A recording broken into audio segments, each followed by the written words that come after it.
Olá, seja bem-vindo! Você vai começar agora mais um estudo do curso avançado do Apocalipse, em que nós estamos aprendendo mais sobre a Bíblia, estudando esse livro tão importante que é o Apocalipse. Você já sabe que para participar conosco basta estar com a sua Bíblia em mão e um material de anotação, quem sabe um papel, um lápis ou até mesmo o celular. Nós estamos estudando, já vamos para o capítulo número 2 dessa semana, mas você sabe que pode acompanhar se você perdeu os outros episódios do curso, eles também estão disponíveis para você assistir, reassistir e compartilhar com os seus amigos também. Bom, nos acompanha o Felipe Lemos, que é jornalista e tem se dedicado a estudar as profecias, tanto de Apocalipse quanto Daniel, e tem desenvolvido aqui conosco esses temas do Apocalipse. Boa tarde, Felipe, tudo bem? Oi, tudo bom, Liane? Prazer estar aqui novamente, né? Para estudarmos juntos a Palavra de Deus, o livro de Apocalipse. Muito bem.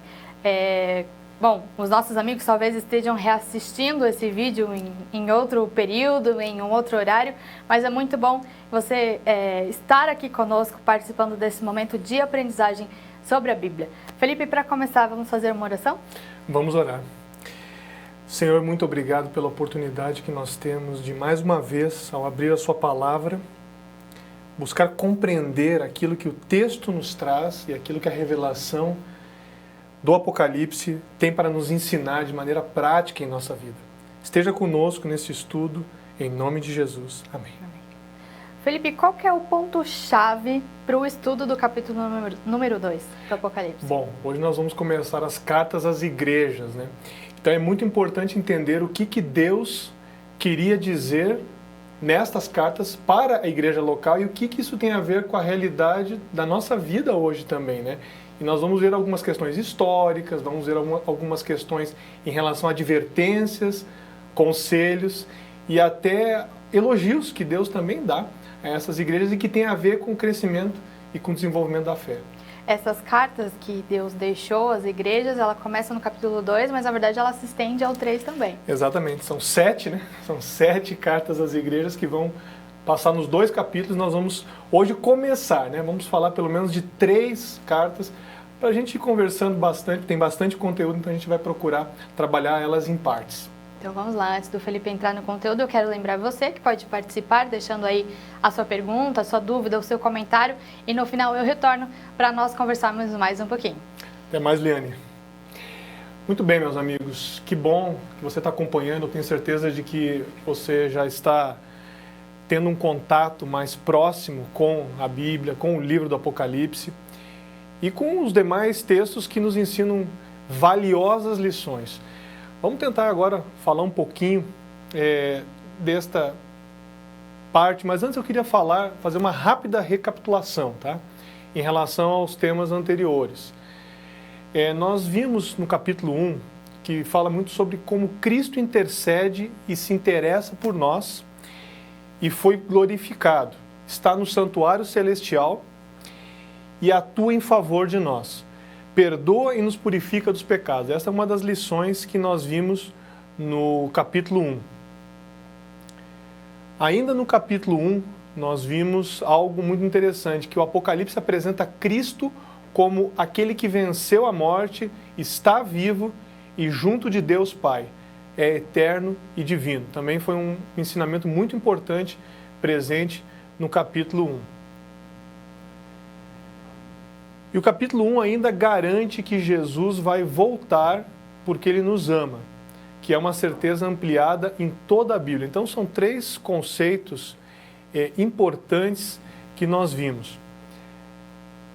Agora vamos então às 7 cartas às igrejas do Apocalipse. Tem aqui na tela então já um panorama geral dessas cartas: Éfeso, Esmirna, Pérgamo, Tiatira, Sardes, Filadélfia e Laodiceia. Esses números do lado são aproximadamente mais ou menos o período histórico a que se referem essas cartas. Nós vamos entender um pouquinho mais. Essas cartas elas foram escritas realmente para a igreja nestas regiões, mas elas têm uma aplicação adicional que nós podemos compreender, pelo menos é entendido por vários estudiosos do livro, de que essas cartas representam períodos da história da igreja cristã. Então nós vamos fazer esse comparativo, nós vamos conversar um pouquinho sobre esses dois aspectos. Alguns fatos importantes sobre história e contexto. Cartas literais enviadas originalmente aos cristãos que habitavam a Ásia Menor. Igrejas ficavam em cidades prósperas e importantes, inclusive para o Império Romano. Estas cartas foram originalmente reunidas todas em um documento apenas e não separadamente. Havia mais de 7 igrejas cristãs na Ásia. É possível imaginar, portanto, que sejam algo mais simbólico quando nós falamos de cartas às igrejas. Por quê? Porque havia outras igrejas. Nós já falamos disso na introdução ao livro do Apocalipse, nós falamos sobre isso. Então, é muito importante a gente compreender que esse número é muito mais simbólico de cartas às igrejas. Então, representa, por isso que a gente pode entender que existe uma aplicação maior do que simplesmente aquelas igrejas naquele período da história. Entende-se que essas 7 cartas representem, em uma aplicação profética, 7 mensagens específicas relacionadas a períodos da igreja cristã. O número 7 indica plenitude e simboliza o fato de que as mensagens se estendem até o tempo do fim. Há temas predominantes nas menções a cada uma das igrejas, então, mas alguns cristãos e algumas denominações podem, pelo contrário, ter características de outras igrejas mencionadas em outras cartas. Então, há um intercâmbio de informações. Outra coisa importante é que as 7 cartas falam de algumas coisas que já haviam ocorrido ou estavam em processo de concretização nos dias em que o Apocalipse foi escrito, ou seja, elas já tinham algumas coisas em relação à igreja no primeiro século, que é mais ou menos quando o livro do Apocalipse é finalizado, mais ou menos 95 depois de Cristo, ou seja, dentro do primeiro século da era cristã. Elas cobrem um período histórico que obviamente vai partir do início ou primórdios da igreja cristã. A situação das igrejas no contexto de João era um tanto precária. Igrejas sofriam por causa dos conflitos com os judeus, e isso tinha consequências. Os judeus eram legalmente aceitos pelos romanos, mas o problema ocorria na tensão com os cristãos. Rapidamente, eu não vou gastar tanto tempo nessa parte histórica, porque a gente vai ter muita conversa sobre isso ainda. Mas é muito importante entender que o cristianismo ele vem na esteira do judaísmo. Isso tem que ser bem compreendido, isso está bem claro na Bíblia. E o Império Romano estava dominando tanto o ambiente onde os judeus viviam quanto os cristãos. O que o Império Romano não queria? O Império Romano não queria confusão no seu território. Então, quando havia tensão entre cristãos e judeus, o Império Romano costumava dar ouvidos muito aos judeus, porque eles eram a religião legalmente aceita pelo Império Romano. Então, devido a conflitos, a tensões com os cristãos, muitas vezes o Império Romano agia de forma muito dura, inclusive punindo cristãos, punindo os apóstolos, por conta de dissensões e de confusões com os judeus. Segundo ponto, um segundo problema eram as acusações dos gentios contra cristãos. Motivos diversos. O público em geral reclamava do fato de os cristãos não participarem de alguns momentos da sociedade, pois tinham relação com ritos pagãos. Isso era uma coisa que foi começando a acontecer. Os pagãos, eles tinham muitas atividades civis, mas que tinham conotação pagã. Obviamente por causa da religião, por causa da crença. E os cristãos começaram a não participar disso, e dessa forma eles criaram um pouco de tensão também com os pagãos. A destruição de Jerusalém no ano 70, perseguições de Nério e o desenvolvimento do culto ao imperador com conotação religiosa e política também. São todos fatos que fazem parte da realidade desse momento em que estão vivendo as 7 cartas as 7 igrejas, né, para as quais as cartas foram enviadas. Então esse é mais ou menos um ambiente histórico. A morte de um cristão chamado Antipas, provavelmente martirizado e executado pelo Império Romano por ser um cristão. O procedimento com Antipas pode ter sido descrito por uma carta escrita pelo governador Plínio ao imperador Trajano. Nessa carta, que talvez tenha relação com Antipas, Plínio vai dizer que realmente a fé cristã crescia e gerava alguns problemas. E isso é muito interessante porque Antipas pode ter sido martirizado no contexto do Império Romano. Então, esse é o ambiente. Eu só estou falando um pouquinho disso para vocês terem uma ideia do ambiente sociocultural histórico em que estavam presentes as cartas às igrejas. O exílio de João também era um problema na época. Eu vou explicar uma coisa aqui que é fruto de algumas leituras. Nem todos os estudiosos de profecias têm certeza sobre o exílio de João em Patmos, mas há uma grande probabilidade de que ele realmente tenha sido exilado. Então pode ser que, se você for aprofundar suas pesquisas, você encontre alguns autores que não vão concordar com isso, mas grande parte concorda que João é exilado em Patmos, e isso acontece no contexto da perseguição do Império Romano. A maioria dos cristãos em Pérgamo, Éfeso e Esmirna eram fiéis a Deus e ao que João os ensinou, mas uma minoria sucumbiu à tentação de se acomodar às influências das suas comunidades. Já em Tiatira, entende-se que já tinha metade fiel e metade flexibilizando. Depois a gente vai falar um pouco mais quando a gente for para Tiatira. Vamos começar então com Éfeso. Éfeso, aqui tem uma foto aí de ruínas, né? Éfeso representa mais ou menos, né, um período entre 31, na verdade 100, ali está 10, mas é a 100 depois de Cristo, tá? Mais ou menos esse é o primeiro século. Tá? Esse é o primeiro século da era cristã, é mais ou menos nesse período que estão contextualizadas as cartas a Éfeso. Vamos ler então, antes de começarmos a falar de Éfeso, vamos ler na Bíblia, Apocalipse, então, capítulo 2. Eu vou ler toda a descrição sobre a carta à igreja em Éfeso. Capítulo 2, verso 1. Ao anjo da igreja em Éfeso escreve: estas coisas diz aquele que conserva na mão direita as 7 estrelas e que anda no meio dos 7 candeeiros de ouro. Conheço as tuas obras, tanto o teu labor como a tua perseverança, e que não podes suportar homens maus, e que puseste à prova os que a si mesmos se declaram apóstolos e não são, e os achaste mentirosos. E tens perseverança e suportaste provas por causa do meu nome, não te deixaste esmorecer. Tenho, porém, contra ti que abandonaste o teu primeiro amor. Lembra-te, pois, de onde caíste, arrepende-te e volta à prática das primeiras obras. E se não, venho a ti e moverei do seu lugar o teu candeeiro, caso não te arrependas. Por favor, que odeias as obras dos nicolaítas, as quais eu também odeio. Quem tem ouvidos, ouça o que o Espírito diz às igrejas.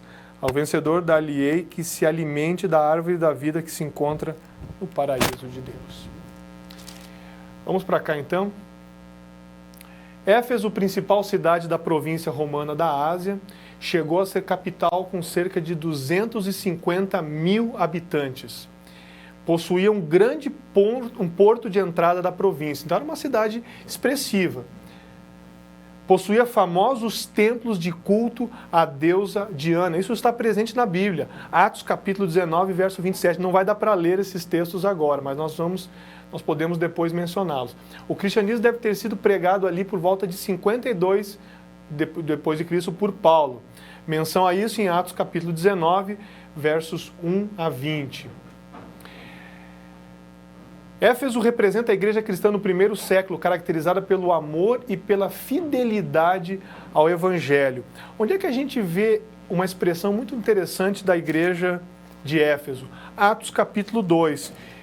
Eu quero ler rapidamente Atos capítulo 2, não vou ler todo o capítulo porque o tempo demanda muito, mas Atos capítulo 2 tem um texto aqui que vale muito a pena, ele representa esse primeiro período da igreja cristã.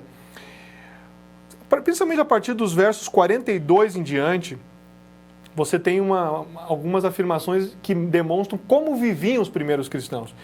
Verso 42, capítulo 2, verso 42. E perseveravam na doutrina dos apóstolos e na comunhão, no partir do pão e nas orações. Em cada alma havia temor e muitos prodígios e sinais eram feitos por intermédio dos apóstolos.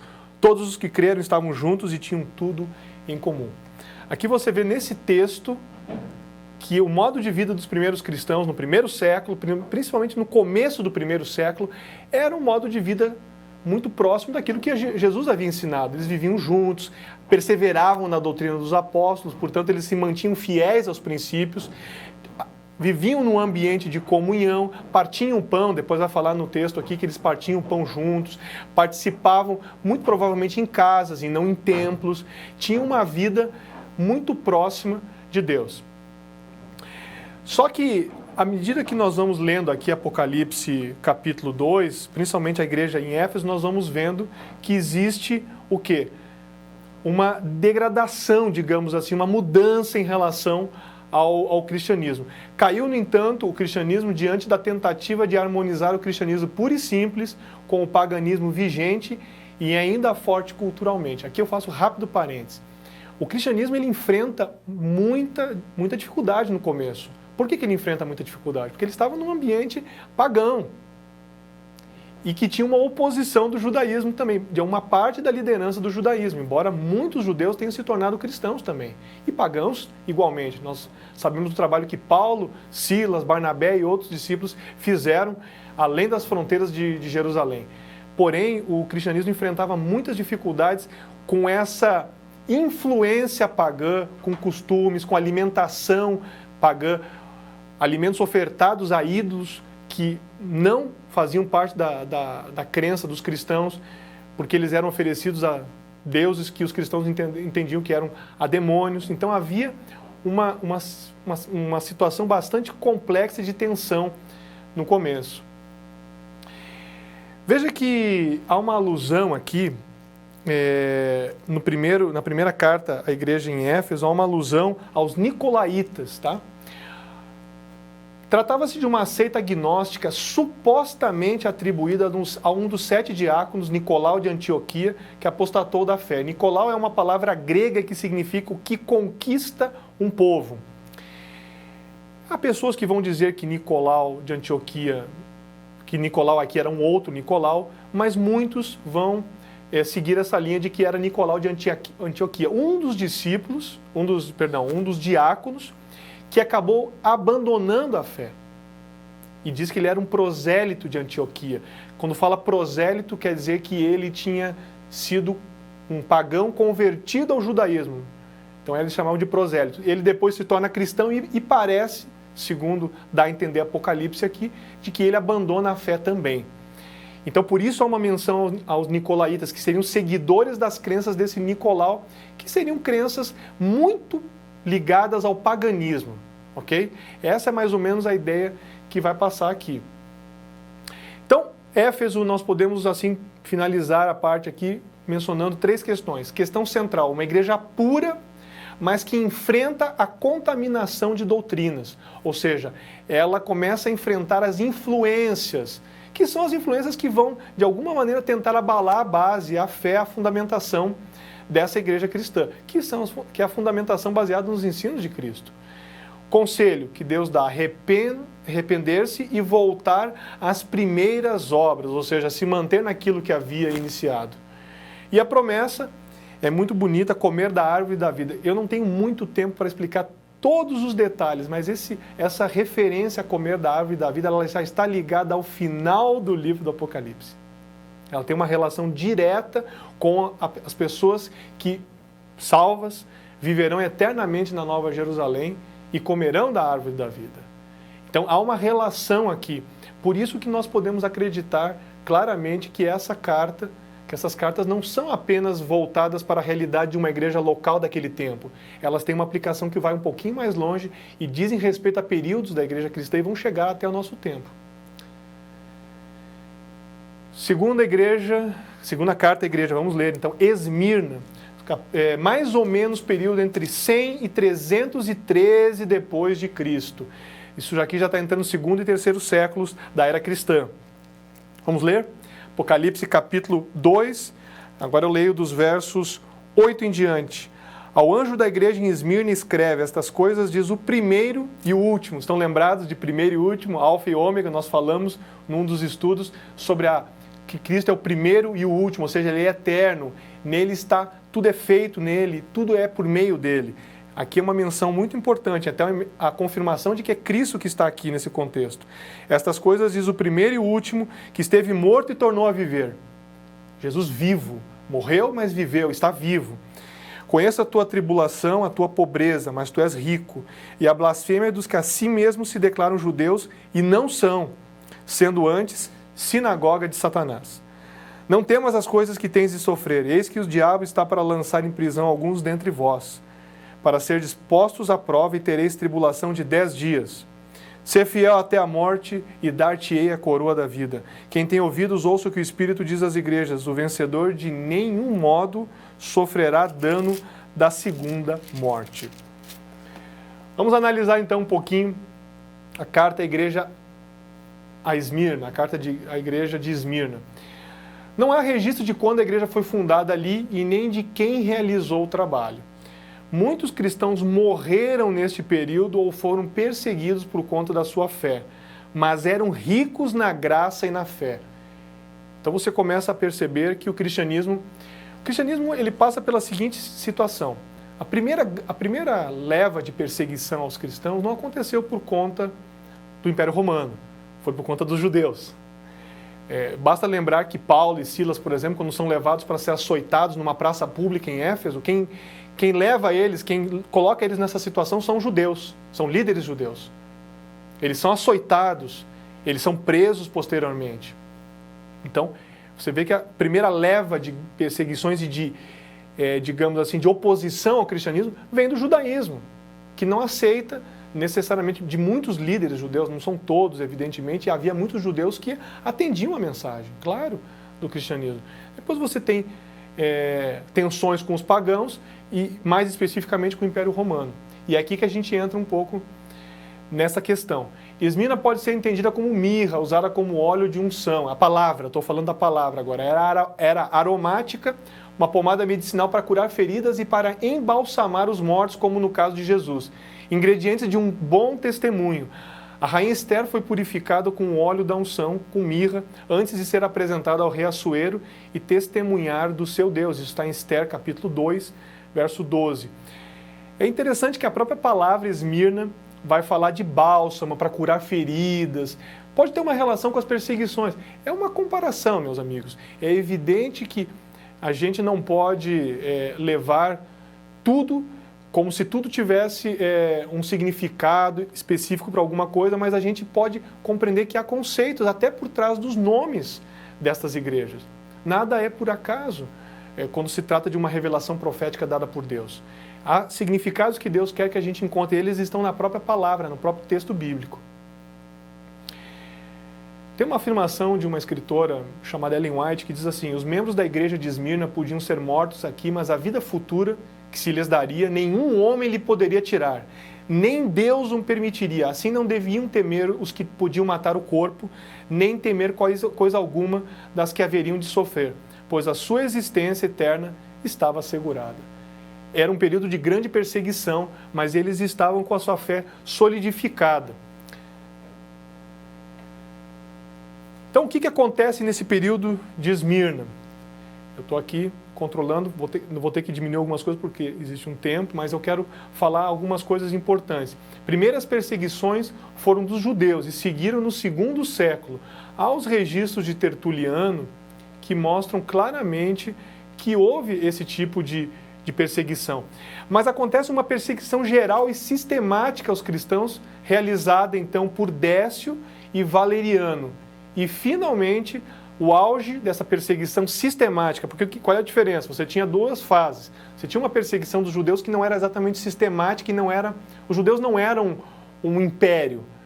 Mas depois você tem o quê? A perseguição sistemática do governo, o governo de Diocleciano, o imperador romano. Entre 303 e 313, durante 10 anos, há uma intensificação desta perseguição. Pode ser uma relação, quando fala aqui no texto, vocês leram comigo, verso 10, tereis tribulação de 10 dias, ser fiel até a morte, dar-te-ei a coroa da vida. Esses 10 dias podem ser os 10 anos da perseguição, mas não existe um consenso completo nisso. Nós podemos fazer uma alusão, mas não precisamos nos apegar estritamente a esse número, tá? Esta alusão a que se diziam judeus, provavelmente é uma alusão aos que se diziam servir a Deus. Isso é muito interessante, porque aqui fala que não temas as coisas que tens de sofrer, eis que o diabo está para lançar em prisão algum entre vós, para ser dispostos à prova. Mas antes aqui, conheça a tua tribulação, a tua pobreza e a blasfêmia dos que a si mesmos se declaram judeus e não são. Esses que se declaram judeus e que não são, de alguma maneira, eles combatem o cristianismo, a mensagem cristã. Aqui, na verdade, pode englobar todos os que, de alguma maneira, pareciam acreditar nas coisas de Deus, nos ensinos tais como Cristo deixou, mas não faziam dessa maneira. Por quê? Nós temos, não dá para ler agora, mas nós temos em Romanos capítulo 2, versos 28 e 29, acho que até dá para ler, eu vou tentar ler esse texto para explicar esse conceito. Vamos ler aqui, eu vou explicar qual é o conceito que está aí dentro, que pode estar aí dentro do Apocalipse. Romanos 2, 28 e 29. Quem é judeu? Exatamente na concepção de Deus, principalmente no momento em que os judeus, os judeus como nação, não são as pessoas praticantes do judaísmo. Aqui não está falando de pessoas, está falando de um povo, de uma nação. Então, os judeus como nação, eles vão sistematicamente e persistentemente abandonando os caminhos de Deus e vão deixando de ser aquilo que Deus havia idealizado para eles. Deixam de ser um povo que dá um testemunho. E olha só o que Paulo fala em Romanos capítulo 2, versos 28 e 29, a respeito dessa condição. Porque não é judeu quem é o apenas exteriormente, nem é circuncisão a que é somente na carne. Porém, judeu é aquele que o é interiormente, e circuncisão a que é do coração, no espírito, não segundo a letra, e cujo louvor não procede dos homens, mas de Deus. Aqui Paulo deixa claro que a condição de judeu era muito mais ligada à questão espiritual de aceitar a mensagem de Deus. E a mensagem de Deus era qual? Salvação em Jesus Cristo. É qual? Salvação por meio de Jesus Cristo. No momento que a nação não aceita mais isso, ela deixa de ser, digamos assim, uma representação fiel daquilo que Deus queria. Então, essa pode ser uma menção aqui em Apocalipse.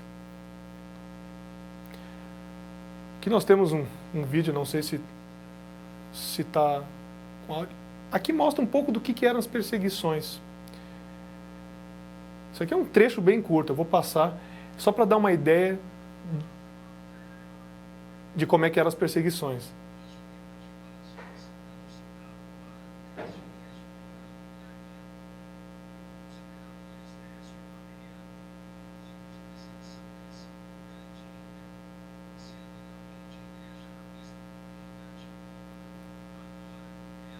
Não sei se o áudio está bom, acho que sim. Então...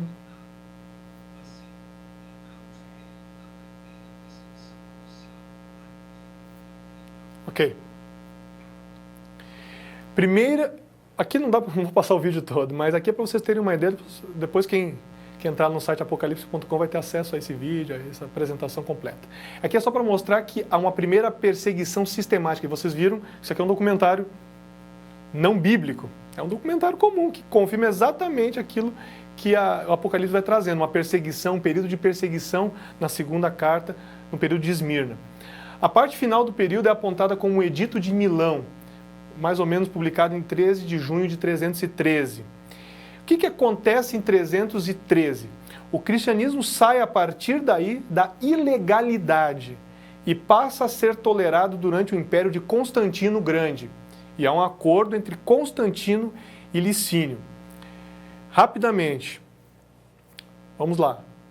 Período de Éfeso, período em que a igreja cresce, pura, mantendo seus princípios básicos, fundamentais, solidificados na palavra de Deus, nos ensinos de Jesus. Mas, gradativamente, ela passa, uma segunda fase, em Esmirna, ela passa por um período severo de perseguições, de provações, mas se mantém firme. Os cristãos, de maneira geral, se mantêm firmes. Só que agora começa a haver uma mudança de rumos no cristianismo. Pelo menos é isso que Apocalipse vai dar a entender, principalmente, vai começar a falar disso nas cartas às igrejas e vai reforçar depois no estudo dos selos, e aí, inclusive, vamos ter menções disso nas trombetas, mas isso é assunto para outras semanas. Vamos devagar, hoje nós estamos falando das cartas. O que acontece aí? Agora eu vou falar um pouquinho de história, tá?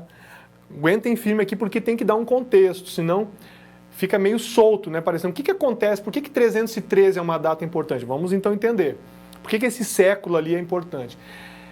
Aqui é tudo imperador romano, tá? Depois da morte de Galério, em 311, 4 imperadores disputam o poder. Constantino, vamos olhando os nomes aí, Maximino Daia, Maxêncio e Licínio em Roma. era a chamada tetrarquia. Não vou ficar entrando em detalhes do sistema de governo romano, porque gasta muito tempo nisso. É a chamada tetrarquia idealizada por Diocleciano. Basicamente, era todo o império governado por 2 Augustos e 2 Césares. Mais ou menos o seguinte, tinha 2 imperadores sêniores e 2 juniores, né? Aqui depois eu vou olhar, daí não é governador, é governado, tá? Depois que for a versão final para vocês vai estar tudo certinho, tudo corrigidinho. Então o que acontece? Você tem um sistema em que os imperadores romanos estavam dividindo o poder uns com os outros. Só que assim, a gente pode pensar no primeiro momento, então eles fizeram um acordo, ficou tudo numa boa. Não, eles se odiavam, tá? Eles se odiavam, eles queriam, e o ódio um pelo outro não era expresso apenas num desagrado. Eles tentavam o quê? Tomar o poder um do outro, matando o outro. É assim que funcionavam os impérios, tá? Licínio e Maximino se enfrentavam no Oriente, enquanto Constantino e Maxêncio no Ocidente. Licínio e Maximino fizeram um acordo. Em 313, Licínio casa-se com a meia-irmã de Constantino, Flávia Júlia Constantina, e tiveram um filho chamado Licínio II. Voltou-se então contra Maximino Daia, derrotando no mesmo ano. Mas o que interessa para nós é que o Oriente voltou a ter um único senhor. Com a derrota e morte de Maxêncio em 312 no Ocidente, nova aliança é estabelecida entre Constantino e Licínio. Constantino era um imperador muito forte. O que acontece? Ele alega ter se convertido ao cristianismo. Isso ocorre no contexto de uma batalha da Ponte Mívia, em 28 de outubro de 312, perto de Roma. Essa vitória foi atribuída ao Deus cristão. Então Constantino era um imperador pagão, que tinha interesses de aumentar o seu poder, que tinha inimigos muito próximos dele, e ele então começa a conquistar. E o que acontece? Ele, em dado momento, vai dizer, segundo a tradição, que sonhou com uma cruz onde estava escrito em latim a inscrição in hoc signo vinces, ou seja, com este sinal vencerás. E ele mandou que pintasse uma cruz nos escudos dos soldados, né, para ser vitoriosa. A sua mãe, Helena, só para constar aqui, ela havia nascido como cristã. Inclusive é considerada pelo catolicismo como Santa Helena. Então o que acontece? Constantino, ele atribui a sua vitória ao Deus dos cristãos. E aí o que acontece? Em 313, já como senhor do Ocidente, Constantino então assina o Edito de Milão, com Licínio, que era o senhor do Oriente. O documento declarava que o Império Romano seria neutro em relação ao credo religioso, acabando oficialmente com toda a perseguição sancionada oficialmente, especialmente ao cristianismo. Então nós temos aqui um cristianismo que se torna legalizado, vamos dizer assim. Então o cristianismo não é mais perseguido a partir de Constantino, a partir desse momento. Ele passa a ser aceito, tolerado. A aplicação do edito fez devolver os lugares de culto e as propriedades confiscadas dos cristãos. O edito deu ao cristianismo e a todas as outras religiões, é importante destacar, o estatuto de legitimidade, comparável com o paganismo do Império Romano e dos seus exércitos. Então, algumas pessoas falam assim, Constantino tornou o cristianismo a religião oficial do Império. Isso não está historicamente correto. O que está correto dizer, o mais correto dizer é, Constantino promulgou ou editou um documento, um edito de tolerância do cristianismo e de todas as outras religiões. Então elas passaram a ser toleradas. Não pense que só existia paganismo, cristianismo e judaísmo, tá? Havia outras crenças. Elas passaram a ser toleradas também no Império Romano. Questão central. Igreja perseguida, mas que começou a se tornar popular no Império. Conselho, não temer as coisas que precisa sofrer. Promessa, não passar pela segunda morte, a morte eterna. A igreja é perseguida, mas ela começa a se tornar popular. A igreja cristã, ela começa a se tornar popular no Império. Essa popularidade, ela vai ter efeitos positivos, institucionais, mas ela vai ter efeitos negativos em relação às crenças, à doutrina, à base dela. Quando algo fica muito grande, o movimento fica muito extenso, amplia, e principalmente quando ele entra junto com o poder, ele começa a ter mudanças, ele fica descaracterizado, principalmente em relação ao que ele era no passado e como originalmente Jesus, digamos assim, ensinou. Vamos avançar. Eu não sei se nós vamos conseguir avançar dentro do tempo, mas vamos tentar. Vamos falar agora de Pérgamo. Pérgamo é o período, então, em que esse cristianismo já está mais popular, 313 a 538 depois de Cristo. Pérgamo se destacou em 29 por ser o local do primeiro culto a um imperador vivo, templo construído para a deusa Roma e imperador Augusto. Então você já começa a ver que existe um culto ao imperador, eu falei disso no começo. E alguma pessoa, não, mas os cristãos não estavam envolvidos com isso. Bom, não se esqueça que agora, nesse período, o cristianismo ele começa a flertar com o paganismo, porque Constantino ele não faz simplesmente, quando ele tolera o cristianismo, ele começa a criar uma mistura. A religião está misturada com o poder, e o poder é pagão, mas a religião cristã não é. Então há uma mescla, uma mistura que vai descaracterizando o cristianismo. Pérgamo era um centro de adoração ao imperador, por isso tinha muitos templos pagãos. O nome pode estar associado a pergaminho. A biblioteca da cidade era composta de 200 mil rolos, feitos de pergaminho, um tipo de couro altamente refinado. Mas a palavra Pérgamo também significa altura e elevação. Foi um período em que os verdadeiros servos de Deus tiveram de lutar contra um espírito de política, orgulho e popularidade mundanos entre os professos seguidores de Cristo e contra as terríveis operações do mistério da iniquidade, que finalmente resultaram no completo desenvolvimento do homem do pecado. Esse assunto do homem do pecado nós vamos falar com mais calma à frente, tá? Origem etimológica da palavra do hitita, parku, que significa alto. Então pode ter vir daí pergaminho, tá? Aqui, e vamos ler, né? Faltou o mais importante, que é ler. Deixa eu ler a parte que fala de Pérgamo. Deixa eu ler aqui, capítulo 2, versos 12 a 17. Ao anjo da igreja em Pérgamo escreve: estas coisas diz aquele que tem espada afiada de 2 gumes. Conheço o lugar em que habitas, preste atenção agora no texto, onde está o trono de Satanás, e que conservas o meu nome e não negaste a minha fé, ainda nos dias de Antipas, minha testemunha, meu fiel, o qual foi morto entre vós, onde Satanás habita. Tenho todavia contra ti algumas coisas, pois que tens aí os que sustentam a doutrina de Balaão, o qual ensinava a Balaque a armar ciladas diante dos filhos de Israel para comerem coisas sacrificadas aos ídolos e praticarem a prostituição.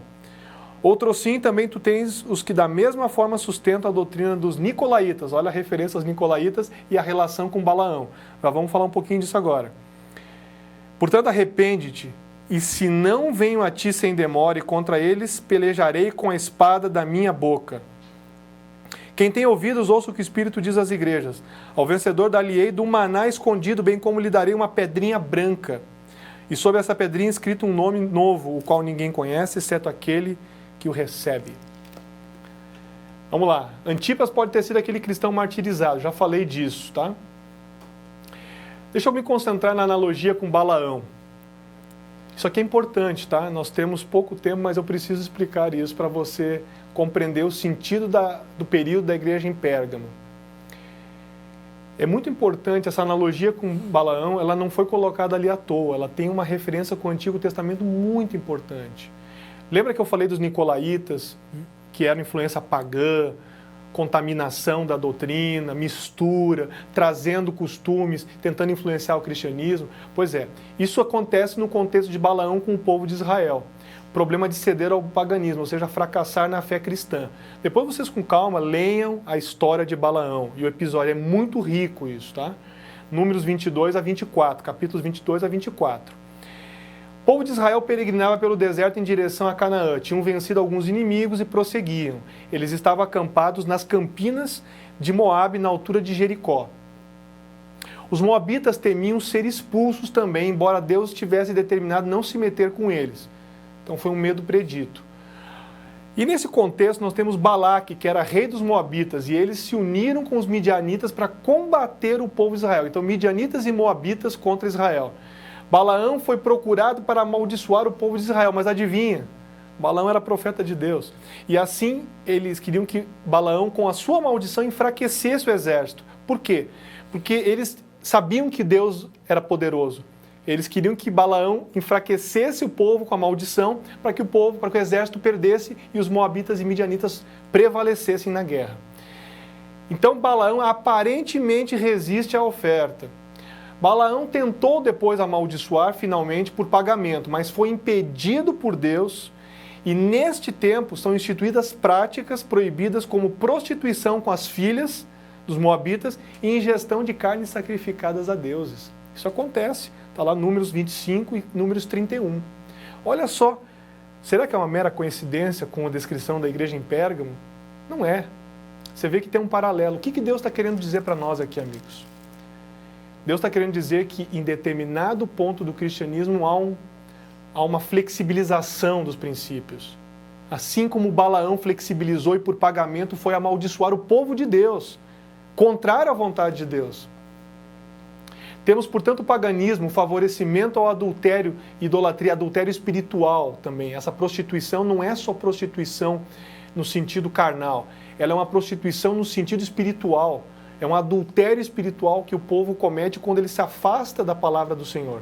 Assim como Israel se afastou dos caminhos de Deus ali, aqui também, em Pérgamo, havia esse problema na igreja, e isso também é uma relação com o período em que o cristianismo começa a flertar com o paganismo institucionalizado, o paganismo do Império Romano.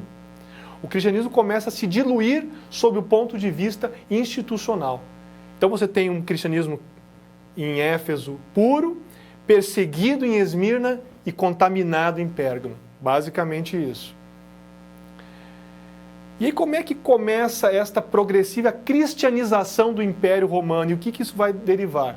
Em 476 acontece a queda do Império Romano Ocidental. Os bárbaros invadem de várias maneiras o Império Romano e acabam com o Império Romano unificado.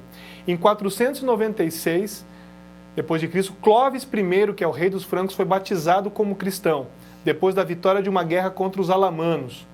Os francos eram um dos grupos mais expressivos pós-queda do Império Romano, uma expansão forte e tal. Antes de Clovis, as tribos germânicas da Gália eram predominantemente arianas e pagãs. O que significava o arianismo? O arianismo era uma crença predominante à época, que dizia que Jesus era uma criação de Deus, que Jesus não era divino. Clovis e o seu exército põem fim aos arianos e unificam essa região ali, por isso que ele se torna o rei dos francos. Mas o rei dos francos com base em qual religião? A religião do cristianismo que vinha do Império Romano. É essa religião. É contra o arianismo, mas é uma religião cristã já diluída, já modificada.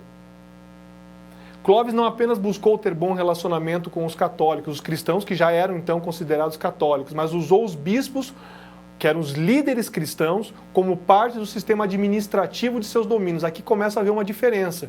Você consegue perceber que os bispos na primeiro século da era cristã, eles eram líderes deixados pelos primeiros apóstolos em várias regiões onde eles pregavam a mensagem de Cristo, mas não tinham relação direta com o poder do Estado. Aqui nesse contexto de Clovis, eles já estão interligados com o poder do Estado. Isso muda a condição deles, muda o trabalho e a atuação deles.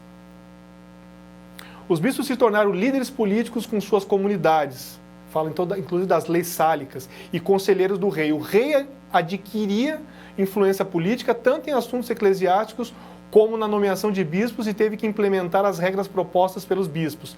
Bispos e reis trabalharam juntos para o benefício da igreja e do Estado. Parece uma coisa boa, igreja e Estado juntos com o cristianismo, só que você tem que lembrar que esse cristianismo já está com influência pagã. E, portanto, ele não é aquele cristianismo original, aquilo que Jesus deixou aos discípulos e por fim foi passando. Há uma diferença aí. Em 508, a Guerra de Clovis e a vitória final sobre os visigodos arianos representam um passo importante em prover um exército efetivo para a Igreja Católica Romana punir os assim chamados hereges. Então, tem a força política, tem a força do exército contra aqueles que não ficavam de acordo com o cristianismo do Estado, com a religião do Estado, que era cristã. Mas você tem que lembrar que havia cristãos que não concordavam com isso, porque eles queriam se manter o quê? Fiéis aos princípios de Cristo. E aí, em 533, vem um decreto de Justiniano que prepara o caminho para a supremacia papal. O que é supremacia papal? Por que Papa? se havia vários bispos. De onde é que vem isso? Afinal de contas, o cristianismo estatizado, vamos colocar assim, o cristianismo ligado com o poder de Estado, ele começa a ter, a mudar um pouco até a forma de administração originalmente que a igreja tinha. Então o bispo de Roma, por exemplo, cresce, se torna maior e domina e tem uma ascendência sobre os demais, até o ponto de que os chamam de Papa. O que acontece? Entre 313 e 590, o bispo romano passou a ser reconhecido como o primeiro entre os iguais. Isso não é eu que estou falando, são documentos que existem históricos sobre isso. Depois vocês podem consultar as fontes que eu deixo no final dessa apresentação. Isso se deu com a ascensão de Leão I ao trono episcopal em 440 depois de Cristo. Veja que é um período ainda quinto século e tal. E aí o que acontece? As ações de Justiniano demonstraram o entendimento comum de que a prosperidade e unidade do império eram dependentes da aprovação de Deus ou dos deuses. E a primeira medida de Justiniano é integrar plenamente a religião como parte do Estado. Tá? Aqui tem algumas outras evidências, vou passar. E finalmente, em 538, o decreto de Justiniano, que dá poder e dá supremacia a esse bispo de Roma, a esse sistema diferente, ele acontece por quê? A publicação do seu código em 534, Justiniano definiu o direito canônico como lei imperial e estabeleceu a supremacia do Papa sobre o mundo cristão católico. No entanto, isso só entrou em vigor após 538, quando Justiniano reconheceu oficialmente a Itália como parte do Império e Vigílios, tendo sido reconhecido pelo Império e clero como Papa, começou uma campanha contra a liderança gótica que era contrária à parte do Senado, ainda apoiando os godos. Então, quando houve um momento político propício, isso vocês não precisam guardar todas essas informações, porque precisam saber que em 538 há um marco importante. A supremacia desse sistema papal começa a ter força. Ok? E aí a gente vai chegando ao final aqui. O que a gente aprende de Pérgamo? Conselho, né? Arrepender-se para não ser julgado por Cristo com a espada da sua boca ou a espada de dois gumes. O vencedor comerá, né, uma promessa, o vencedor comerá o maná escondido, referência a Jesus, né? Esse maná escondido é uma relação direta com Jesus. Receberá uma pedrinha branca com um novo nome que ninguém conhece, um nome novo. Na Bíblia, o nome geralmente representa o seu caráter. Isso aqui é importante, tá? Esse versículo promete um novo nome para o cristão, isto é, um caráter novo e diferente. Qual era o grande problema do cristianismo que estava flexibilizando com o paganismo? Era o caráter. O caráter estava mudando. Olha que interessante que não é à toa que no final a promessa aos que se mantêm fiéis é de que eles recebem um nome novo ou um caráter novo e diferente, modelado com base no de Deus. Resumo de hoje. As cartas às igrejas falam de aspectos positivos e negativos da história do cristianismo. Éfeso, igreja apostólica fiel aos princípios de Deus. Esmirna, igreja perseguida e que enfrenta mais à frente o início de uma popularidade. Pérgamo, igreja que se acostuma e se une ao poder terreno e perde sua influência pura. Ou seja, ela dilui a sua mensagem. E o quarto ponto, eu preciso aprender a viver com profunda dependência com Deus, mesmo em momentos difíceis. Isso aqui é muito importante. Nós vamos estudar ainda outros aspectos das cartas às igrejas e havia muitas outras coisas que eu poderia falar também sobre essas aqui. Mas o tempo é curto, eu não pude ler todos os textos que eu gostaria, mas esses textos que foram lidos e outros que estão ali, você deve ler depois. Eles dão embasamento e eles mostram o que Deus tem revelado para nós. Aqui é um curso avançado, mas que vai sensibilizando você a cada semana. Que Deus nos ajude, sinceramente, que Deus ajude você a compreender isso aqui. Não permitir que os princípios da palavra se percam na sua vida, na minha vida. Esse é um dos alertas que está nessas cartas às igrejas, especialmente em Pérgamo. Você vê quando o cristianismo se torna popular, ele começa a se descaracterizar. É isso aí, Liane. Muito bem, Felipe, obrigada pela explicação, por essa introdução às cartas das igrejas, né? Nós temos duas perguntas. A primeira é, só existiam 7 igrejas na Ásia? Não, não existiam só 7 igrejas na Ásia, existiam várias outras, porém, simbolicamente, aqui o Apocalipse apresenta 7, mostrando que há um significado no número de plenitude. E é interessante porque as características dessas igrejas combinam com períodos da igreja cristã. Então, é muito provável que por essa razão tenham sido escolhidas essas 7 igrejas aí, né? Certo. Ainda sobre as 7 igrejas, elas são citadas em outros livros da Bíblia? Essa só foi a pergunta. Não, elas são citadas no livro de Atos. Algumas delas são citadas no livro de Atos, né? Eu falei um pouco disso. Exato. Mas as referências que elas têm são citadas em outros livros da Bíblia. Balaão, depois vai aparecer Jezabel. São citadas todas no Antigo Testamento. Os conceitos que ajudam a entender o contexto deles está no Antigo Testamento. Assim como outros elementos, outros significados que nós temos dentro do livro Apocalipse. Muito. Uma coisa importante, essa pergunta que foi feita é muito interessante pelo seguinte. Às vezes as pessoas, mas não tem citação do Antigo Testamento. Bom, a Bíblia é rica no seu gênero literário e, portanto, ela não fica restrita só a citações. Existem coisas que João até inconscientemente mencionou aqui, mas que tinham relação com aquilo que ele conhecia do santuário, da realidade das histórias de Abraão, de Moisés, principalmente Moisés, Elias. Então, esses elementos estão presentes, e se você entende isso e lê isso, você compreende com certeza um pouco do que está aqui no Apocalipse, nas cartas principalmente. Bom, como você mesmo mencionou, esse é um assunto que se estende bastante, né? Ele é bem detalhado. E aí você trouxe um material, de repente, para compartilhar com o pessoal? Uma leitura sugestiva? Trouxe uma leitura sugestiva, Eliane. Eu queria sugerir muito aos nossos amigos esse livro aqui. Semana passada eu sugeri um outro livro, agora eu estou trazendo uma nova era segundo as profecias do Apocalipse, de Mervyn Maxwell. O Dr. Maxwell, aqui fala, inclusive, ele era doutor em História Eclesiástica pela Universidade de Chicago, ele tem uma dissertação de mestrado e uma tese de doutorado, todas em relação a profecias. Então, esse livro aqui é muito bom, principalmente em relação a aspectos históricos. Então, recomendo àqueles que querem se aprofundar, querem estudar mais, leiam, gastem tempo lendo, fazendo comparações sempre com a Palavra de Deus.